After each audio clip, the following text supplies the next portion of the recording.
Everybody, welcome. Just start slowly and give a few moments for people to start coming online. We're just starting out, so it's interesting to see how we grow. I am expecting Ani Lippitz in, I don't know, somewhere between 1 and 10 minutes, 1 and 15 minutes. And we're going to be talking about some really crazy things. And yeah, I might just start right now. Actually, what I feel like, I haven't done this on the live streams yet, but I really feel like so much energy shifting in a super intense way that I feel like I want to just take a second just to ground. So if you could do that with me, just close your eyes or just be in your body. It's when there's a lot of shifting going on, a lot of energy coming in, happening in the world, ideas processing through my body. I tend to get rise up and out of my body, which is the opposite of grounding. It's not the healthiest. So just taking a second to be aware that I have feet and that soul and body are supposed to be aligned. Hi, Tom. So good to see you. Okay. We're going to go deep. I don't know how much I should say before Ani comes on, but I'm going to just start with wherever I'm led, and then we'll go there. And, a lot of downloading happening. So I happened to get on to Telegram this morning when I woke up, and I saw, first I went on WhatsApp, and a friend of mine who's a part of the Torah community who is very active, something on my face, sorry about that, who's very active in, Mashiach activities, trying to bring redemption. She sent me a video of a rabbi who was warning Jewish people that something's, there's, like they say that the expression is there's a gzeira, like a decree in heaven. That's part of the Jewish story a lot, that, we hear stories like that. There was a decree in heaven, and then somebody took this spiritual action and the decree went away. And, so she said, you're probably seeing a lot of these videos. There are rabbis all over saying this. The truth is I hadn't seen any of them. That was the first one I saw, but it made me start thinking, like, first thing in the morning, like, what is that? Like, another, like, what is this whole paradigm? And we were discussing, hey, Hiroko, good to see you. We were discussing whether this is the Rebbe's approach, is the Rebbe's approach, whatever. And that was the first thing that happened. First piece of the puzzle. Second piece of the puzzle, I went on Gila's chat, and I saw that she posted a video. She posted, or her chat, people are posting a lot of things, but there was a video from somebody called Carrie. And I hadn't heard of her, but she was talking about timelines in a way that was like, there was a certain vibration of like something real that sparked me in a bunch of ways. First of all, brought up questions about past lives, and then, about our ability to, like, of our consciousness to actually change reality, which I think about and talk about all the time. I got something on my face. Sorry, I'm going to be self-conscious the whole time. This is the new media. Maybe it's a reflection. Get that sunlight off. Anyway, so she was talking about this. Carrie was talking about that, and that started making me think. Put together that with what I heard or discussed with Chaya Baker yesterday. One of the things that Chaya pointed out was that she talks about rooting in our source. So she was talking about how on the surface plants are all separate. They're each standing in their separate space, but right under the soil, their root systems are all intertwined, to the point where what happens to one automatically spreads to all the others. So putting all of these things together started to form a picture that, with another two pieces, number one, the Rebbe said, when the Lubavitcher Rebbe called on us gave the job to us to bring Mashiach now, that was back in 1991 on the 28th of Nisan. So when he said that, he said a lot of things, but one of the things he said was, may it be God's will that there will be found 1, 2, or 3 people who will know what needs to be done and how it should be done. So 1, 2, or 3 people. There are 8 billion people in the world. Back then, there maybe were 6 billion, whatever. Doesn't matter. There are a lot of people in the world. 1 person, 2 or 3 is going to, like, push this whole thing home. How is that possible? And the only way it's possible, hey, Rachel, the only way it's possible is if these root systems are intertwined to the point where when one of us goes deep enough, or two or three, that's a lot more stable, stool can stand on 3 legs. So then it will start to spread through the root system really fast. So rather than, and this is okay, and this one more piece that I'm going to bring up, and I don't know if Ani's listening, or she'll have to jump in and, in the middle of the conversation, but we did talk about this a little bit earlier. I years ago got a letter from the Rebbe, a couple answers from them. I mean, many times I got answers from the Rebbe, but this time I had written about like wanting to do something to support Israel. And the Rebbe basically said that I got to check in and see if it's okay to say this. Okay, say it with love, because we're gonna explore why it is this way, and it's essential. So I got an answer that the Anash, meaning the people of the Rebbe's followers, are in a state of dormita. Dormita literally means a trance. It's related to the French word for sleep because everything comes from Hebrew, but it means a trance. And it's not just that they're not thinking or acting like people who are supposed to be co-creative, but they're not even acting like animals that move from place to place. They're acting like plants. It was pretty strong. And he said that at best, and this is not to blame people. I have a lot to say about this. It's not to blame people, but to wake people up. And that starts with us. So he also said that at best, people will call a meeting. They'll call a few friends to a meeting, and everybody will share, and everybody will think that, everybody else has got it wrong and there's nobody to work with and I'm the only one, and they'll walk away in disgust feeling like they did their job. It's pretty harsh, right? Pretty strong, but it's true.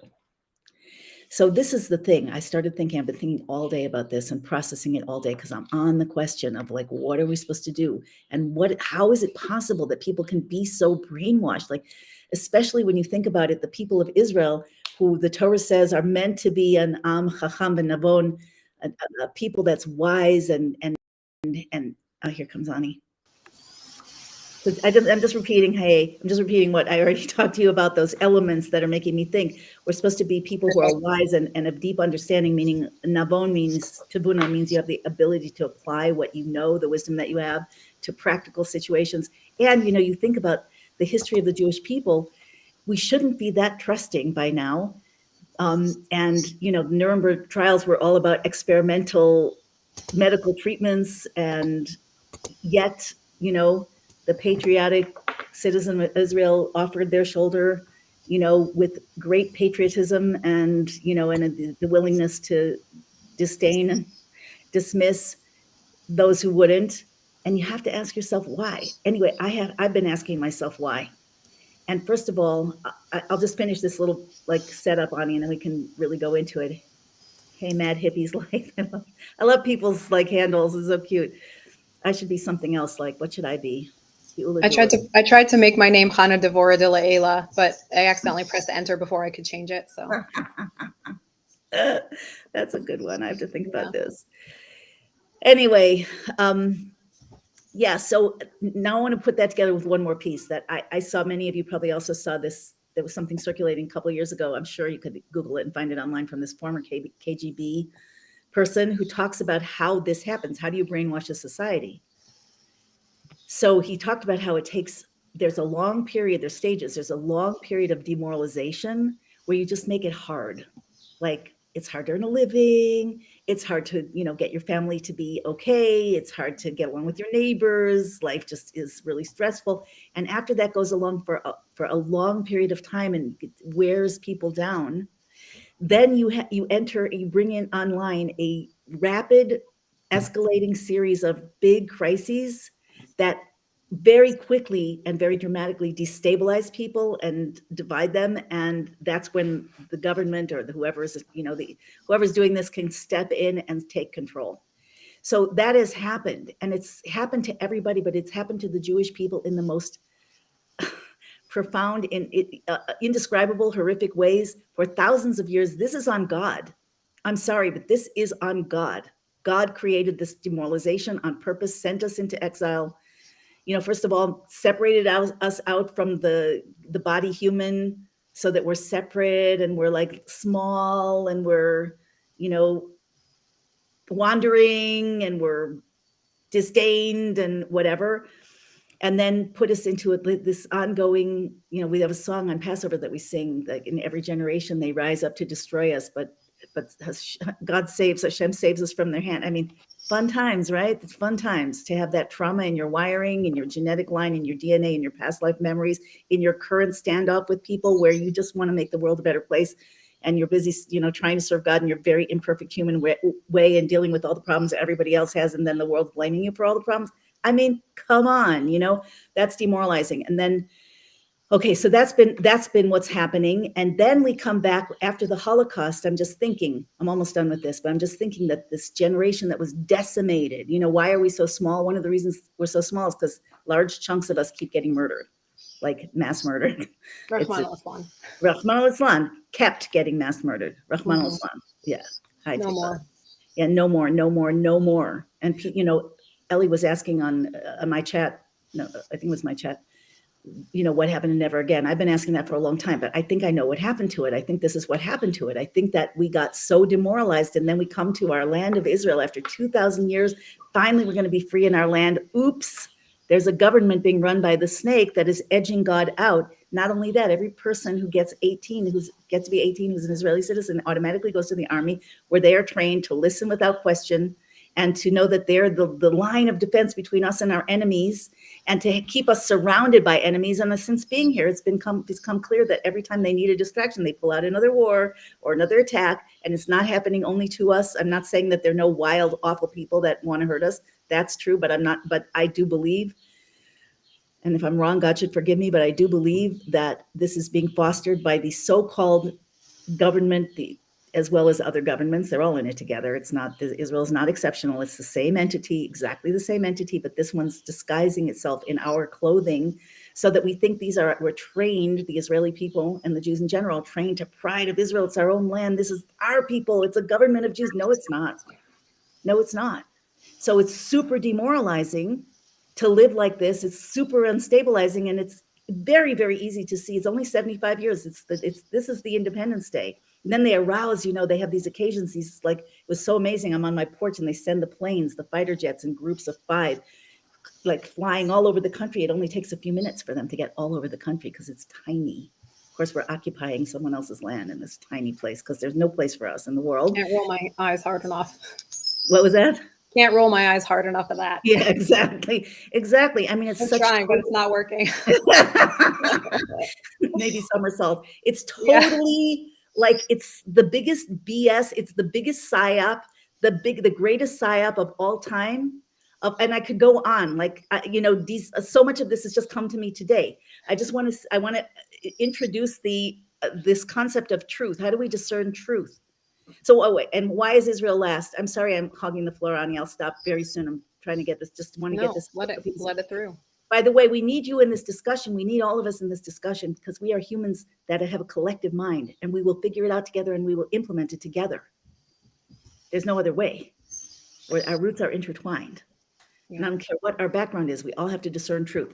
So what is truth? I believe everybody's born with a particular slice of the mission, a slice of the truth. And that person will, as they get more intuitive and more connected and more open-minded, they will feel more and more of the truth coming up. But it's going to be the aspect of truth that is connected with their piece, their mission. And someone else will have a different piece not that the truth isn't the truth, but none of us have it. We all have a little piece, like the blind man with the elephant. So I think that one of the huge things that has to happen here is that we need to start listening to each other and to ask ourselves, what is it that I can hear that I can maybe explore? What is it that I can hear that I can add to my picture? I am never, ever, ever, ever, ever, ever, ever, ever, and multiply that times infinity, believe or take something as true that it contradicts what the Rebbe says, because the Rebbe, there's no, or that what the Torah says. However, my understanding can definitely be deepened. The perspective, how to blend that higher truth with the truth on the ground. People who are emphasizing the divine, everything is God. God is doing all of this, and yet we're players. That's the truth. So where is the line where we need to speak out Israel is supposed to be, I'll end with this. Like I said, Am Chacham Navon. We're supposed to be a light to the nations, a wise and understanding people. And yet we've been traumatized to the point of complete demoralization and brainwashing. There is an awakening, but it's not happening that fast here. Probably slower than a lot of other places. Specifically, I think because we've been trained to be like, stick with our own and to trust this government. It's like to look at like, so-and-so says strong words, whatever, Bibi says strong words. So anyway, we need to see through this, and we need to be able to find a way together to blend the macro picture that this is all God, this is all redemption. He put the forces in play, the good, the bad. He caused us to be demoralized for whatever reasons. And Anya, I'm sure we'll have something to say about that. Mhm. And at the same, and yes, we have to speak truth, but you can't speak truth. You can't speak facts at people who are brainwashed. They're not going to hear you. In fact, you'll be the enemy. So you can speak it out, but you can't speak it at people. There has to be a way to connect with people and to have compassion and understand that we're all in it together. We've all been brainwashed, and together we discern and go deeper and deeper and deeper till we can find the picture of heaven, how truth is in heaven, how truth is on earth, how truth is in armies and governments, how truth is in, my mind and my heart, how truth is in society. Anyway, Ani, take it away. So thank you for laying that groundwork. And the thing that's coming through for me most strongly right now is this concept of like, we were sent out and demoralized. So, I like to translate everything into more like the technical processes of the universe. So, I mean, so what was like the human experience of it. And really what was going on is, the Jewish people, we chose. So I heard somebody say that more than being called the chosen people, we should maybe be called the choosing people, because like we chose it, we agreed to it, to basically come in and through Torah and mitzvahs and our avodah, meaning our work, to align ourselves with what the Torah tells us we really are, and to carry the truth in that frequency and establish it in this world throughout history. We chose to come in here with a mission of taking a world and a universe that had, with the Chet Eitz Hadas, with the tree, the sin of the, tree of knowledge of good and evil, this world had become super low frequency. And so we chose to come in here and take on the mission of elevating that frequency. And so we were going to be sent into tremendously demoralizing situations, but that was really from the deeper level. It was us in clothing in these super low frequencies with the task of ultimately elevating them. And the fact that the world has come to this point of now never again applies to all of humanity, not just the Jewish people. True. They're going after all of us now, not just the Jews anymore. And obviously throughout history, they've, controlled everybody. Everyone's been under the control, but like they're rising up in this generation against everybody. And so that tells you that we've elevated, thank God, our work and the work of all of the righteous humans, not just the Jews, but the righteous humans who chose to tune into God's call for them throughout all of history, have elevated the frequency of the world to the point where now it applies to all of us, to humanity as a family. And Right. the Rebbe said, I think applying to Adam, like, why did the Torah start with the story of Adam, who's the common ancestor of all of mankind? And the Rebbe said, so that no one person could claim my ancestry makes me better than everybody else, because we all came from this one place. And even though we play unique roles, and we have to be able to embrace the uniqueness of the roles that different nations and individuals play, we're all in it together as a whole. Right. 100%. Yeah. One body. Yeah. My So daughter's sitting next to me with a picture that she just colored. Show us. Oh, nice. Yeah, Good it's job. Wow. it's the blessing on lightning. Beautiful. Barak. Wow. Yeah, Barak. Lightning is Barak. Yeah. In Hebrew. Yeah. All right. So, I mean, you guys, I want to hear from you. And yesterday also, I'm not used to this, but yesterday, Shauna, I think it was, who pointed out that there weren't that many likes. The likes, the shares, and even a short comment help the algorithm and cause more people to see the message. So please take a second and do that, if you don't mind. We want to hear from you. What is the solution? That's the question. Like, I really feel some of what I said, I don't know how much got across. Some of what I said, I feel like very clear about.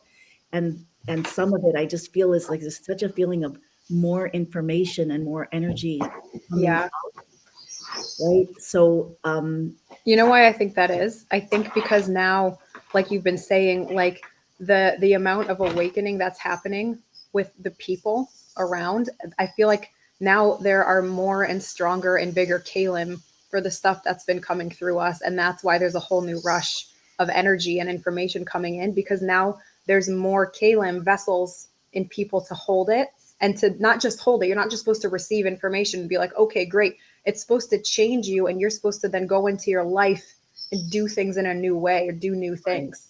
And I feel like now there's been a massive like historis awakening of these of people, and they're a more expansive kalim now, so that this deeper information and energy can now come through in a rushing type of a way. Ispario, bursting forth.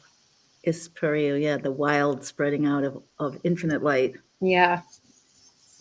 Yeah, and that's another thing, that just brings up another thought that I've learned in healing, that when there's a light that doesn't have vessels, kalim being vessels, it causes symptoms.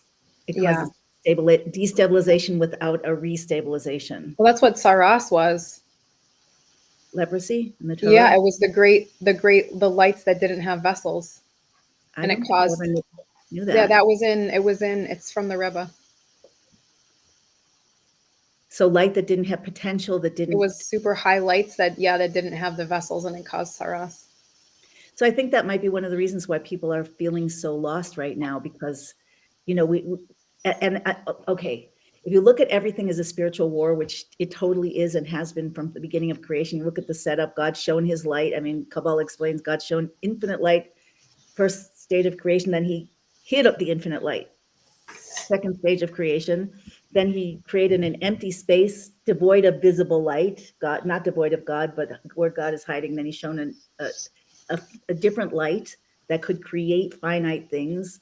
And then more and more and more concealment. And then the Garden of Eden, and he created these two holy beings out of this infinite but diminished light. And they could see by that light from one end of the multiverse to the other. That's Adam and Eve. We're all part of that. We all have that in our psyche somewhere. Our souls were all one soul originally, and broken into smaller and smaller pieces, but still connected to the whole. And then the snake at the same time in that garden with this high. I see a cutie face behind you somewhere. Oh my gosh, so cute. So anyway, now I'm like behind you. What was I saying? I got distracted. So into this garden, God placed a snake. And the snake was the embodiment of all potential evil. So this started from the get-go. This war, we Yeah. didn't do it. And I don't know. The Torah is very abbreviated. Like some people say that ETs are angels, and some people say, everything's under the ground or into. I don't know, but it's above my pay grade. I'm sure we'll all find out. Maybe some people do know, but the fact is that we're in a state of spiritual war. So we're at war with ourselves also. We have a body, and we have a type of soul. An aspect of our soul is hedonistic, pleasure seeking, survival based, and the other part is seeking God and ready to do self-sacrifice. And all of it is a battle. We have to battle it out here. So Those how do two, we do it? those two parts of ourselves are ready to combine and merge, though. Like they're really ready to make I, shalom. Like, okay, we're- I agree. I yeah, agree.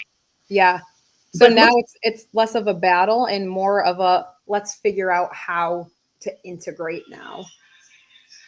so how do you, okay, so integrate. How do you integrate these different aspects of truth, the different parts of the elephant? How do you integrate being forceful and outspoken and yet loving and accepting, understanding that it's all part of one picture? Not that we're supposed to be loving and accepting of evil. That is not true Right, at all. right. But It's people of goodwill, right. general goodwill. Okay, so somebody let you down. Did you ever let somebody else down? It's Now redoing what?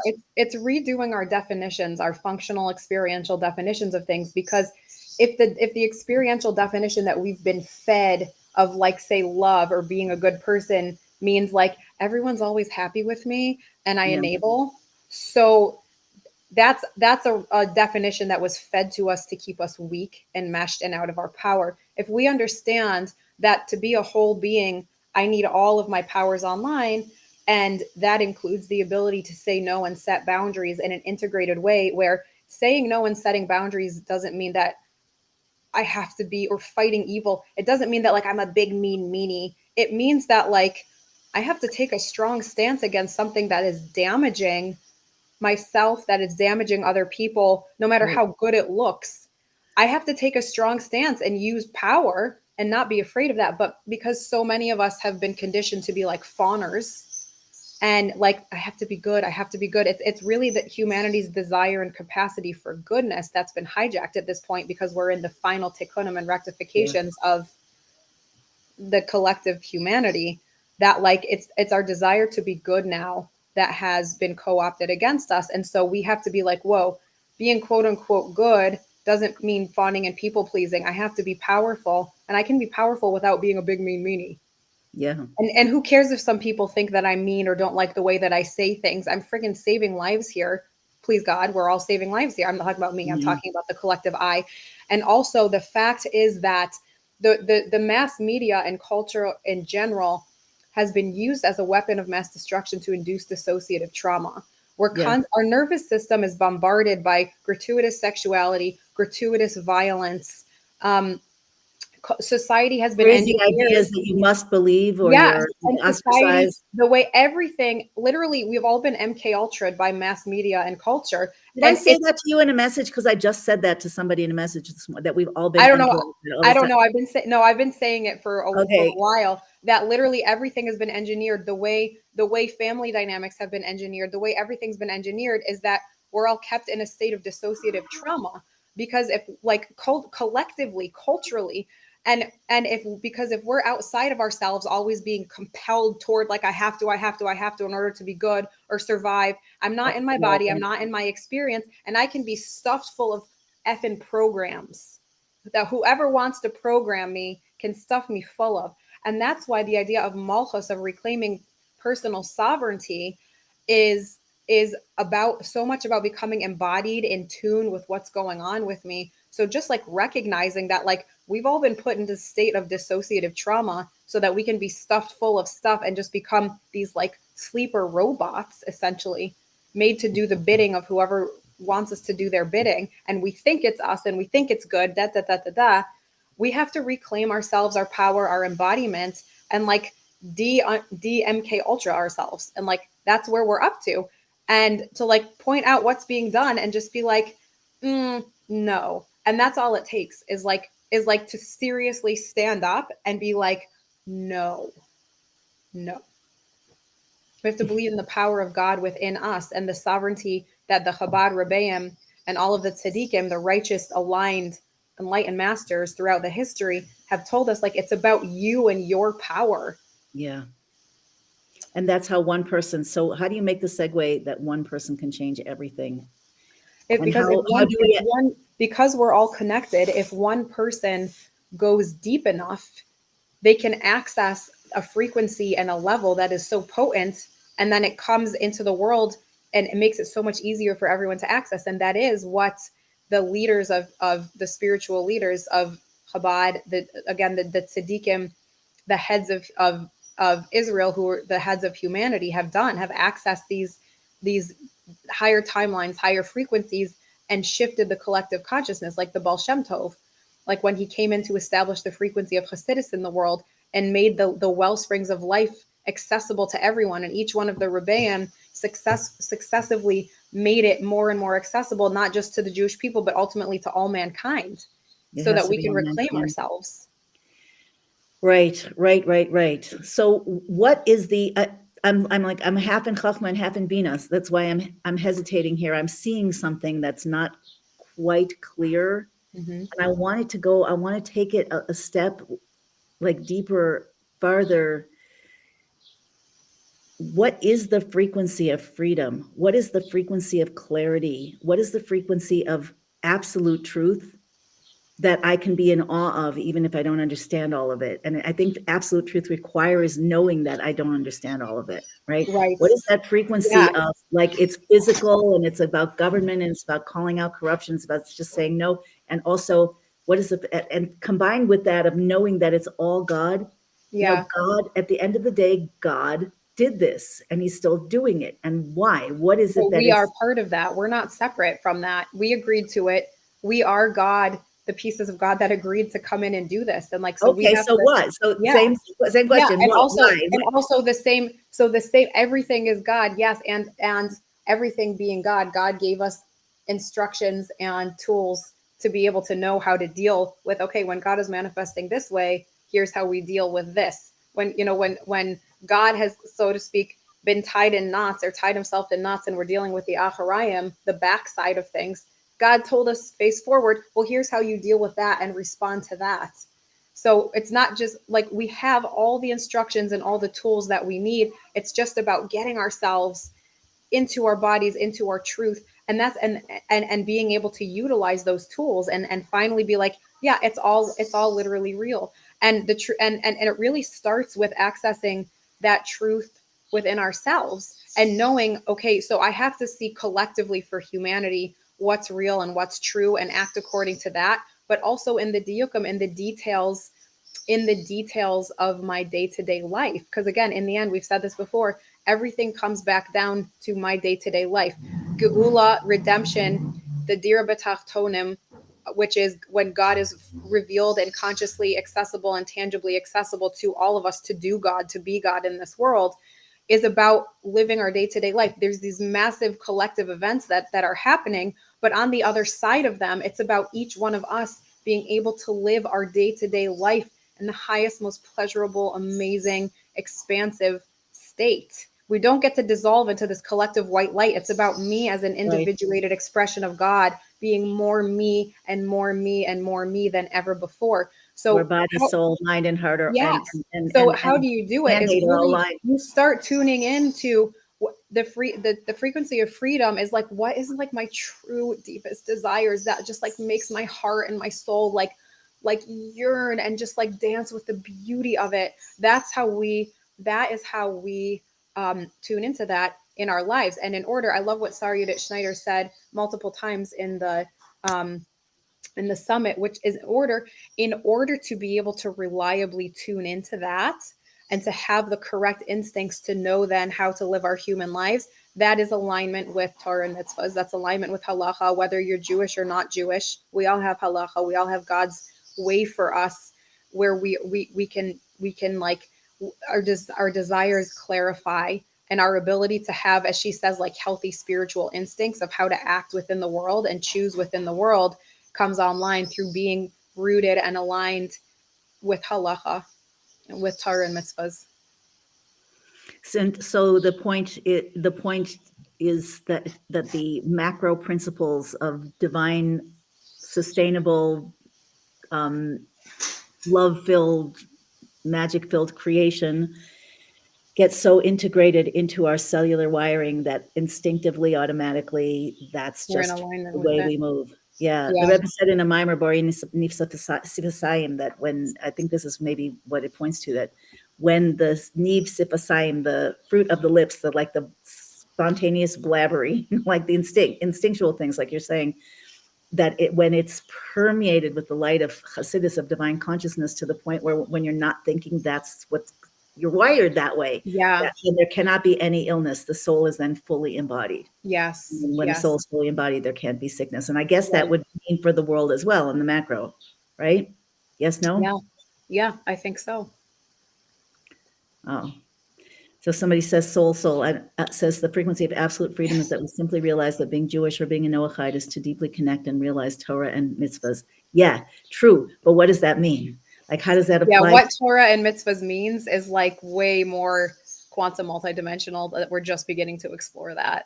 And this is where I think I'm so glad you said that, because I think this touches on the line that I'm kind of, my brain is trying to flesh out in the background. It's taking a lot of my cycles here as I'm trying to keep myself focused. Like, Torah and mitzvahs is divine wisdom and will. And there was a period of time, a long period of time, most of history, that we were meant to leave our lives to a large degree and live Torah and mitzvahs as a thing. Like, don't deal with reality. Don't eat that non-kosher sausage, even if you're going to Torah. Not that that's what the Torah says. It would say eat it if you're, life or death. But Right. deal with Torah mitzvahs.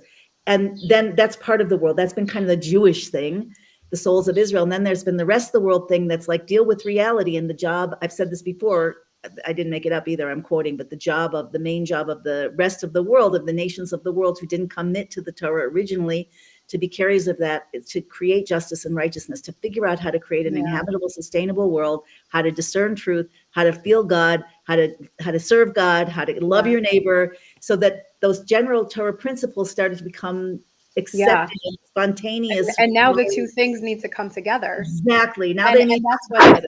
what's so powerful is that the Rebbe also said, like, because what the Rebbe does is expose the true essence of things. There's all these other layers of reality that it's like, okay, it's kosher. Like, okay, technically it's kosher, but it's still a lower frequency way of understanding things. It's still Like what? kosher. Wait, It's wait, still explain what holy, you but mean. it's, I'm going to say in a second. So a lot of the time we talk about the fact that originally, you know, God went to all the other nations and offered them the Torah and they said no. And on a lower level version of reality that's still holy, that's still kosher, like it was so that if they came or when they would come and say like, well, why didn't you give us a chance to do this? Like we would have done it. God can say like, no, you didn't. And talking again to the collective archetypes of different, you know, different soul groups at that point were unrefined. But the Rebbe came and exposes the true, deepest, incredible, almost vulnerable essence of the thing, wherein God is seeking relationships with all of us. It's almost like this is coming through me now, and I don't mean to be glib about this, but it's almost like coming from a level of like God's defense mechanism in a sense. Let's sit with that and just see what that means. But like, if that was wrong of me to say, forgive me.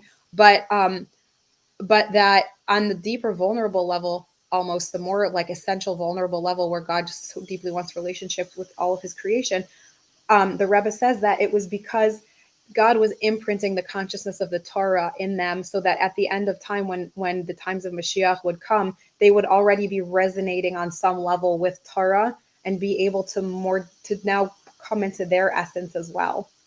And that's just so beautiful. So you see how like all the different levels of Torah and explanation, they're kosher, they're holy, like yes, technically, but we're going for the essence here, that incredible, vulnerable, intimate essence. And that's where what Hasidus reveals is that's where what Hasidus reveals is that's what it's coming to reveal, is this like deepest, vulnerable, most intimate essence. Yeah, where all that matters is relationship at the end of the day, with God and us, ourselves and ourselves and each other. Are you seeing the chat? Yeah, I can see it. So why would you say that's leaving reality? I just want to say it's not. Torah and mitzvahs is the ultimate holiness. It's brought us to where we are. There's no question about it. I personally believe, I have no proof, but I personally believe that all the previous cycles of the world that, you know, where whatever, I don't know what's true about it and what's not, but you know, Atlantis, whatever, you know, other cycles that didn't last because I believe it's because there was no Torah. And this cycle started with the preparation for the Torah. Yeah. Because the Torah was created to give peace to the world. The Torah is life. And everything that has it's catalyzed and guided our involvement. It's the divine DNA of the universe that now epigenetically is turning on. But but at a certain point, the Torah has to, both like Ani's saying, she's saying both really, but the Torah has to be so melded with the cellular and emotional functioning, the instinctual functioning of human beings, that it can easily and automatically apply to everything in life. The Torah is the ultimate truth. So the Torah goes through, so that's part of it. And then that as like nations, cultures, not just as individuals, families, we make decisions based on our instinctual, internalized Torah. It's like people can feel truth and it cannot be it could be very little bit of truth, or they could feel truth and it could be a vast truth, but the only whole truth is the divine truth, and that is revealed and hidden within the Torah. So the Torah at a certain point changes reality, throughout a process changes reality. The physical reality makes it transparent to its source, brings us to this time in history, which is so incredible, so challenging, and so amazing. But now it's up to us to internalize it on a deeper level so that it affects everything on the ground, starting with our bodies, our emotions, our relationships, our relationship with God, our superpowers, the world, the way we see things, the way we speak out and don't speak out, whatever it is. That's just answering that. Yeah. There's some questions here. How much does the temple matter? I see. What if my deepest desires don't make me happy? then they're either not your deepest desires or you're experiencing blocks to allowing yourself to be happy from them. In a nutshell. Yeah, And there means there's work to do. we all have work to do, We all have but work to do. it's also, I think it's really important to start though, to do the work from the baseline understanding that this is a divine mission. It's not something wrong with me. Right. It's not something wrong with Exactly. you. It's the snake that we're getting to see and unwind, or rather see and absorb. Like we absorb food, we get rid of what doesn't work and we internalize what does work. The snake is a Yes. superpower. That's the ispre. How do you pronounce it? I always say Ispareyu. isparehu. Ispareyu. Ispariu. Okay. Kal That Naharin. wild spreading out of light. That's Yeah, which comes from facing the inner paro, or inner, because Ispareyu is related to paro, the Rebbe says, and it's literally by facing that inner pharaoh, that thing that it's like, oh my God, if I try to face this, I'm not going to come out alive. And it's davka through facing that we elicit this massive bursting forth of all of the highest, right. deepest Right. lights and powers of our own self and creation, humanity. I'd like to know how many people are like deeply relating to this. If I could hear from you guys, because I wonder, like at some point, some of it can make sense logically. At some point, there's so many layers of depth. Some of them I feel, and some of them I'm sure I don't feel yet. But there's a covering of the essential self, which we're in the process of experiencing. Yeah. And I think all of this at the end of the day is meant to catalyze that. So I'm wondering what people have experienced there. And yet somebody saying Torah is not a creation. Of course it's not a creation. Correct. It's divine wisdom and will. We are not here to challenge that. We are here to share that. Yeah, the only way to get is to have Kabbalah's all Malchus Shemayim. So that's true, but most people do Kabbalah's all as like, I'm gonna turn off my mind and my emotions and just perform like a robot. And that's the opposite, because Torah deeply addresses our internal, emotional, psychological states as well. And so to be in alignment with Torah means to also go deeply within ourselves, our emotional psyche, which is literally what Hasidus is so much about, is the midos, which isn't like my good manners. It's my emotional psyche. It's the deep powers of my human emotional self. So we have to understand that, like, yes, we have to we have to do halacha, but halacha and Torah also address the infinite worlds that exist within me, and that's also doing Torah, and that's necessary, like, to survive and to serve God and to flourish. Yeah, correct. Kabbalah Soul means like you do what you have to do, but Kabbalah Soul is the platform from which we grow. And it's talked about a lot throughout Hasidus, that even Kabbalah Soul, the Frierdiker Rebbe says, has to be done with a pleasure and a geschmack. It has to be. So Kabbalah Soul means, yes, I accept what my mission is. Yeah, 100%. I do what I have to do. But if you leave it there, which is what too many people have done, you end up dissociated and filled with klipa, thinking you're super holy and doing tremendous damage to yourself and everybody else, Rahman al-Islam. Or you end up feeling completely suppressed. Yeah, and cut off There's from no God. place for you to express yourself in this relationship with God, which is so untrue. Exactly. Yeah, I mean, there's so much here. Start with the fact that the Jewish people, in accepting the Torah, said Nase v'nishma. Nase means we'll do it with Kabbalah Soul, which means acceptance of the yoke. Nishma means I'm going to understand, internalize. Oh, you meant that it's not about shutting off. Okay, thank you for clarifying, because way too many people have turned it into, oh, now I get to shut off all the stuff that I don't want to deal with inside and just do. Yay. I was that way too, until my soul was like, we really can't do this anymore. Okay. So I'm still like, I don't know, wondering, I'm still like vibrating out the question of, maybe I will be for a while, of where is the point?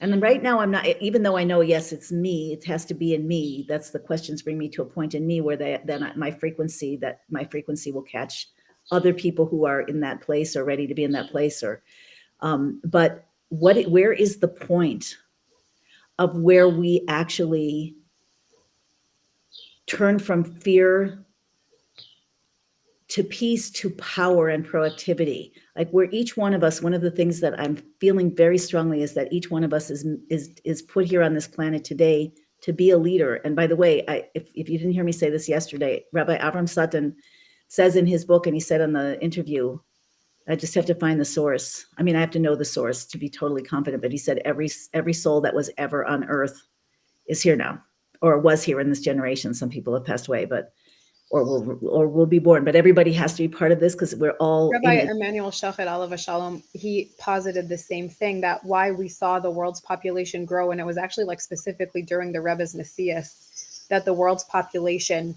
grew exponentially, was that all of the souls were coming back to do their final tikkunim and establish Right. the place in Olam Haba. That means every one of us as a cell of the body of Adam, the primordial Adam, is here now together, but we're not together like, like the picture of the puzzle on the box where what's the big thing about putting together a jigsaw puzzle? It's like the pieces are piled on top of each other. They're turned upside down. They're all in the wrong order. You have to find one. You have to turn it. You take it. You pick it up. You look at it. That's you. That's us dealing with ourselves. Like, who am I? What am I? Let me get rid of the schmutz. Let me get rid of the trauma. Let me get rid of dissociation so I can be who I am and flow out and be in that frequency of who I am. But then, like, who's my like-minded, like, what, am I part of a bush? Am Right. I part of the Yeah. soul Yeah. tribe? Am I the Yeah. other bit? And then where do we fit together? Right. And this is actually the grand reorganization into the world of tikkun, that ultimate rectified superstructure where everything has become conscious. Every cell in an atom has been separated out and has had to learn the lessons and go through the incarnations and step up now to be the center of the universe and the leader of the universe. That's what I really feel. And when each of us, and it will happen, but I don't think it has to happen to everybody. It has to happen to one person first, and two people, and three people, and then Yeah, because if we put ourselves into our correct alignment and we withdraw from dynamics or things that aren't really us, that aren't true for us, then automatically those dynamics shift in anyone or anything that we were involved with in a way that was misaligned. So they're automatically now closer to their correct context. right, Yeah. right. Right. Yes. So as soon as you get those first two pieces in the jigsaw puzzle, which I Yeah. think is a The really good rest will muscle, really fall into place. yeah, it's where you can start to see the picture. And the more you see the picture, the faster you see the picture. And yeah. Exactly. Yeah. And so the Torah gives us the picture on the top of the box, but it doesn't give it to us at this level Right. overtly. We have to decipher it and figure it out. And that's really what I feel we're here to do together with everybody. We're all here to do this. So I just want to make sure this point gets home. I feel this so strongly. Every one of us is a piece. Every soul is here because it's an essential piece. You can have a jigsaw puzzle of 5,000 pieces, in this case, 8 billion. And if one piece is missing when you finish, the whole thing was useless. Yeah. We're so useless. I did this for nothing. So Right. if you think you don't matter, think again. Right.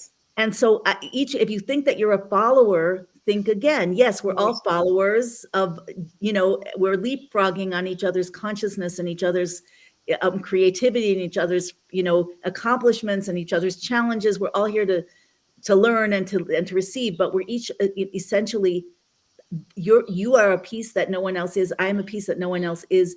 And I am essential and you are essential, and you are the center. That's what I'm trying to get across, that if every person will start to see themselves, starting with a few, the people here, I just play with this idea. I am the center of the universe. How do I get myself fully in my body till I can experience the flow of God and divine essence from within? How do I vibrate on that frequency so that I can automatically be associated with others who are doing that? How can I do one thing to spread that frequency, to spread an idea that's not, maybe it's a new idea in the world. Right. Like whether through writing or speaking or, meditating or praying or I don't know what, doing a kind act, speaking out an unpopular truth. I don't think it, I think we'll all be guided. I think the more we're Yeah. And connected, even the just more we'll like be showing, guided. like, even like showing up as you, like what clothes do I vibe with?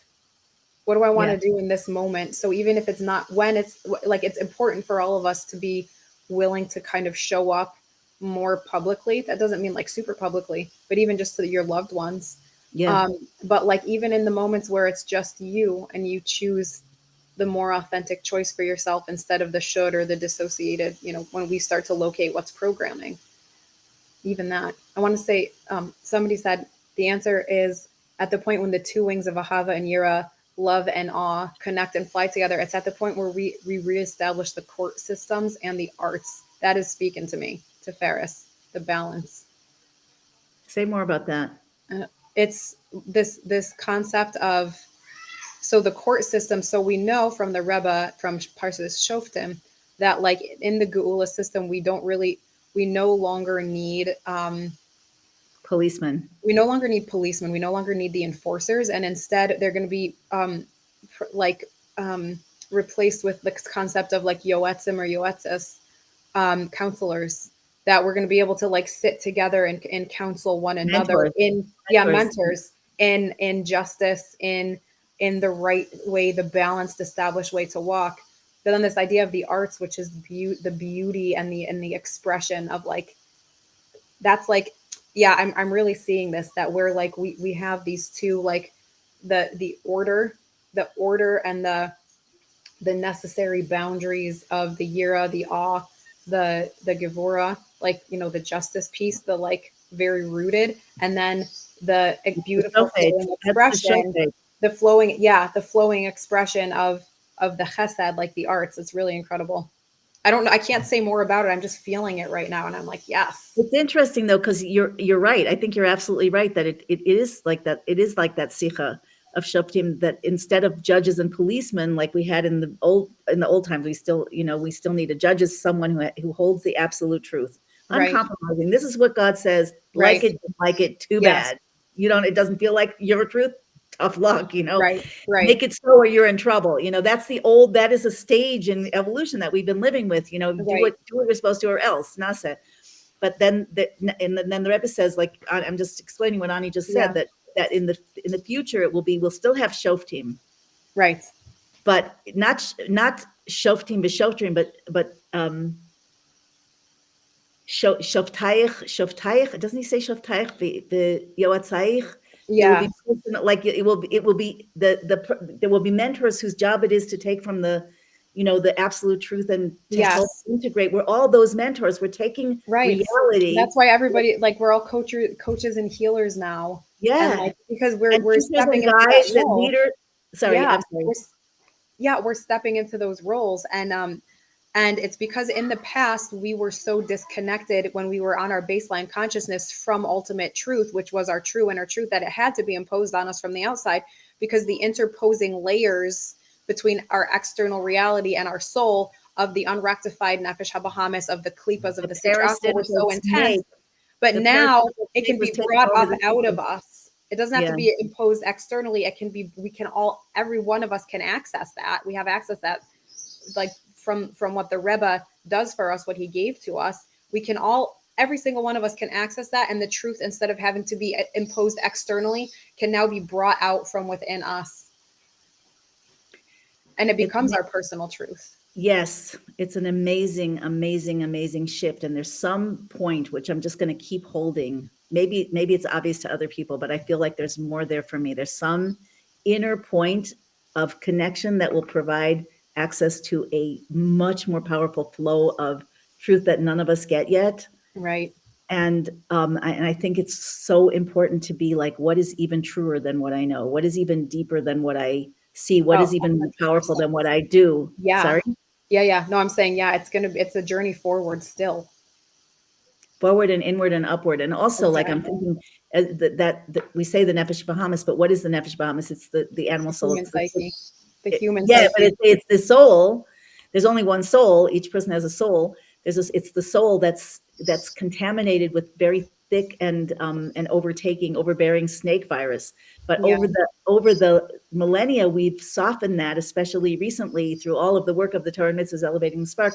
Till now, that virus is getting more and more obvious, easier and easier to debug. Again, I said this already, we have to see ourselves as being godly beings that are still holding some snake. So that it's not like we don't have to suppress it or hide it. It's great news to see it. It's great news to be triggered, because then you get another. We're all purging it together.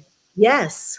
And underneath that, the gematria of the snake of Nachash is Mashiach. This is the superpower. This is the Ispriu. This is the wild lights that we could not previously contain in the physical world. Yes. That's what's coming online. And that specifically comes through those inner things that we don't want to see. that we don't want anyone else to see, and the places where we get triggered. So Yeah. truth, here's another thing.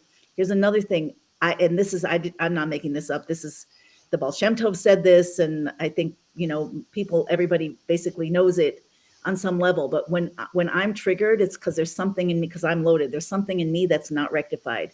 It doesn't mean that I'm not responsible if I'm not triggered. If I'm triggered, I'm going to go into reaction, and I am not going to be able to be effective. At least if I'm effective, there will be a backside, a Right. backside that's destructive. So when I'm triggered, I've got to get rid of the trigger. I've got to look at the trigger. Mostly that's how we get rid of it. We deal with it. We love it. We love it. We search with it. We get healing for it, whatever. But whenever I'm triggered, that is a sign that my leadership is compromised in that area. And it's a good thing, because now I can see it. What you can't see, you can't change. Consciousness is Exactly. destroyed. And when you are not triggered, but you care about something, that's when you are able to operate 100% as a shaliach, as an emissary for God and for the tzaddikim, because Yeah. now you're clear and free, and now you can speak effectively, and now you can see something that you don't like, that is destructive, but it's not making you feel like, I hate you. You can't, because triggering, at the end of the day, all of that is coming from fear. I've lived with so much fear in my life, and thank God it's getting less and less. But fear and triggers and anger, and righteous indignation, where you feel it in your body, and that is always going to be much less effective than when you can be clear and empowered like a storm, Yeah, a totally. godly storm.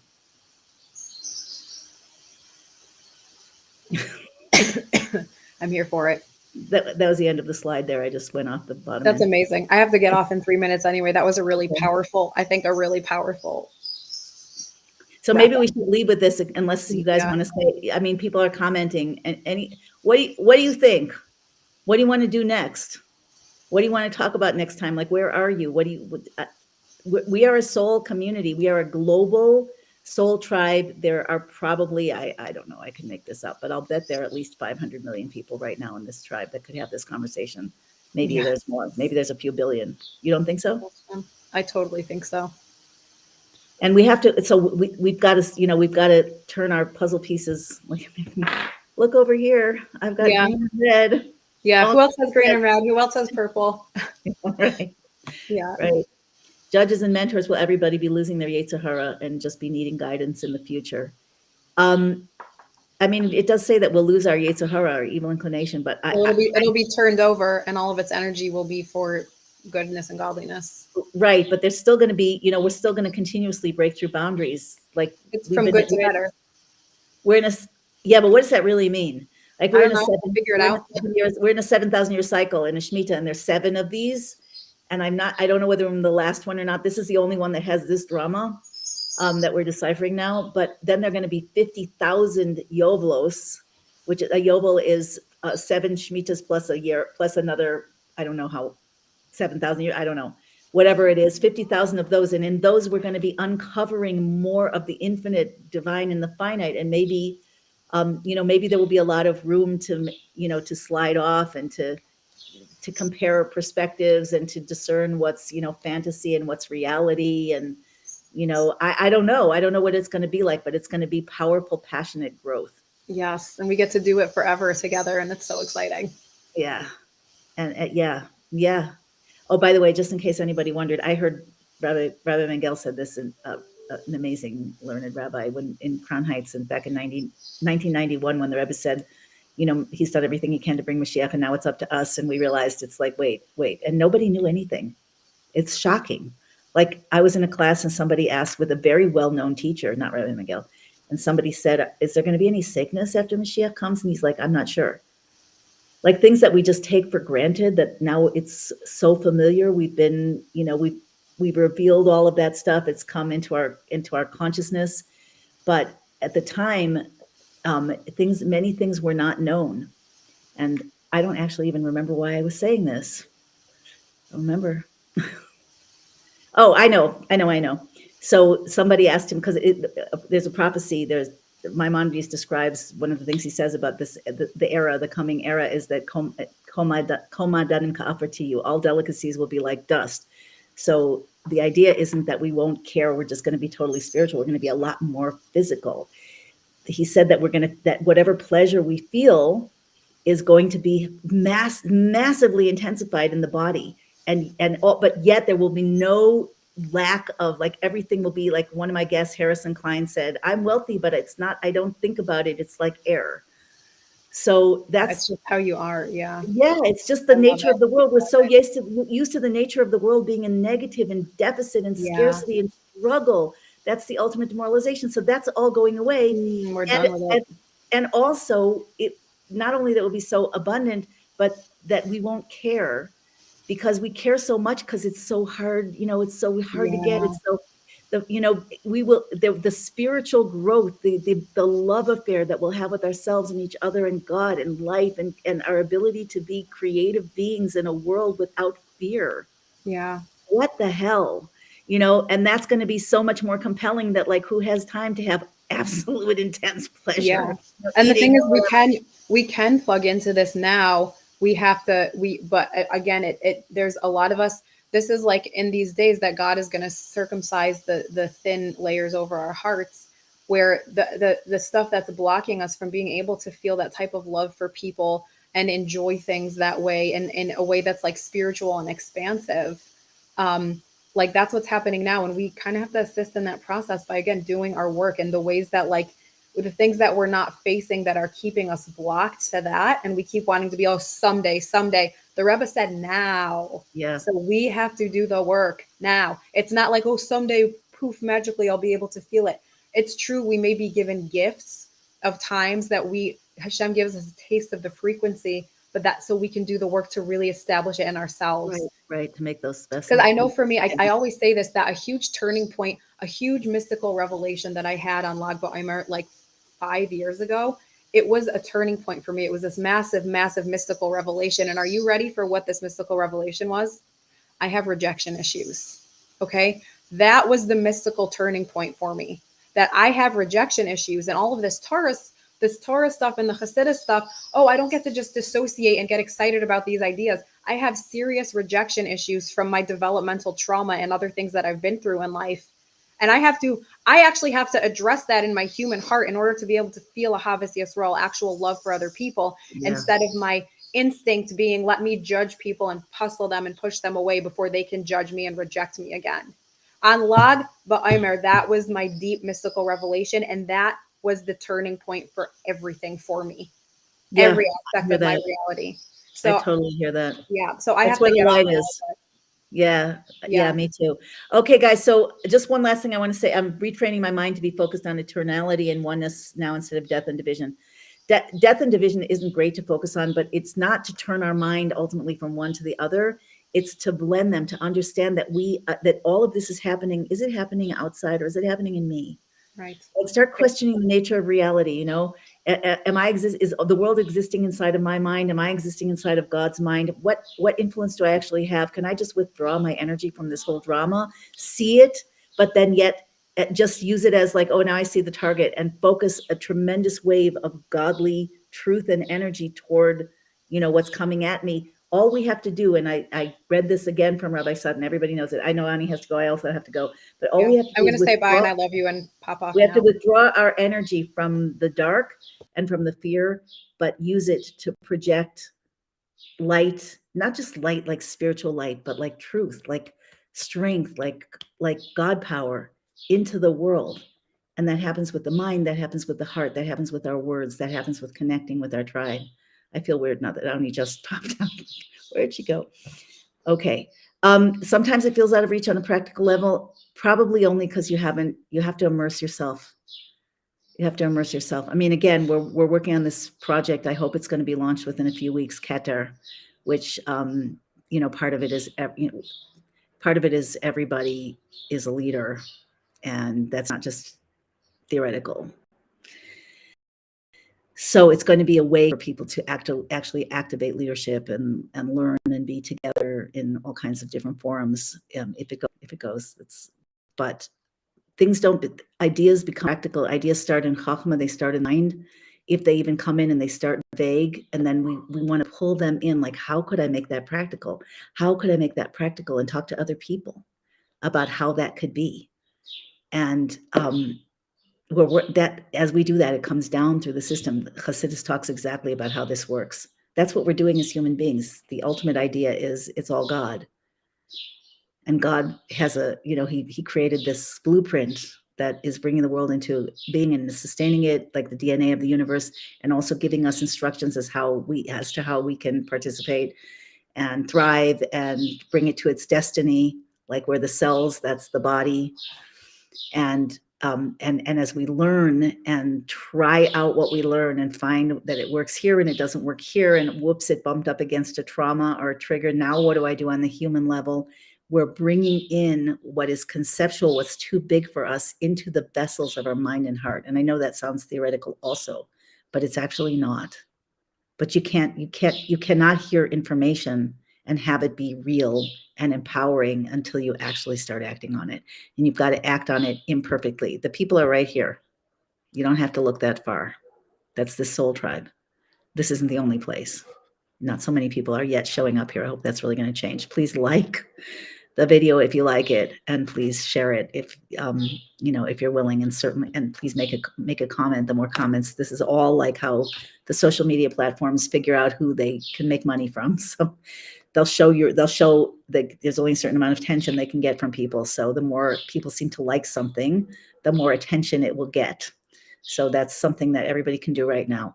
But there are going to be more places for people to gather. There's going to be more of a reintegration with our, colors in the puzzle and our shapes in the puzzle. And I and some others are actively working on that.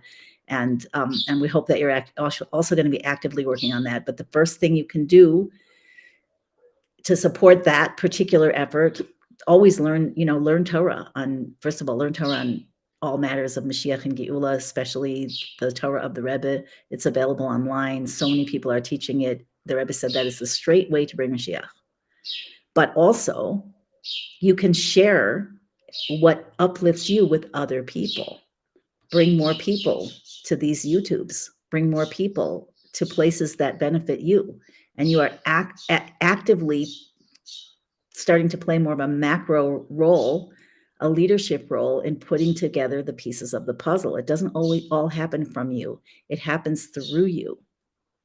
So that's activating yourself. And if you haven't activated yourself and you're still sitting and, sometimes listening and pondering and worrying, but not taking action, next step is to take it on the road. Okay. See you guys. Thank you so much. Lots of love.